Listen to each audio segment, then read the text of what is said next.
ये मारवाड़ी महिला सम्मेलन की ओर से आप सबको गीता जयंती की हार्दिक बधाई। आज गीता जयंती के उपलक्ष्य में मैं अपने कुछ लाइन सुनाना चाहती हूँ। आप सब मेरे पीछे बोलोगे। गीता गौरव भारत का। मुझे है भारत भूमि का, जन्म लिया है इस मिट्टी में, जन्मे देवकी माता की गोद में,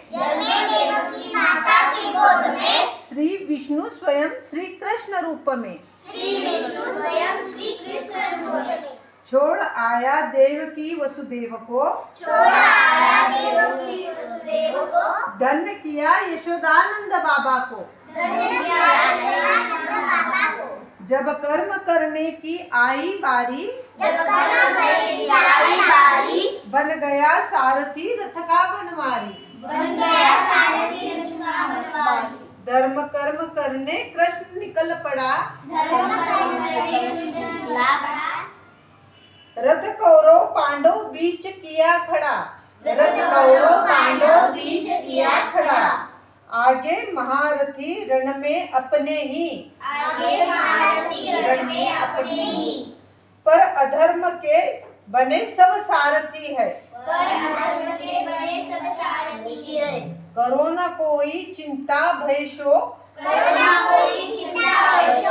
कर्म और ज्ञान का करो उपयोग।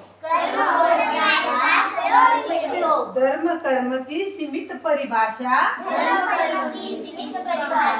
अर्जुन फल की चिंता मत कर अभिलाषा।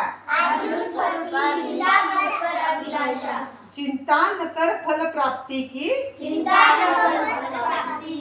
बस कामना कर अंतिम मोक्ष की। भक्ति ज्ञान योग कर्म की महती, संजय को भी दी दिव्य दृष्टि। श्री कृष्ण संचालक सृष्टि का, तारनहार है सारे संसार का। गीता ज्ञान शास्त्र भंडार है, जीवन जीने का अनुपम सार है। श्री कृष्ण कर्ता धर्ता पुरुषोत्तम है, ज्ञान गीता का अनुकरणीय है। गीता करती है सबका उद्धार,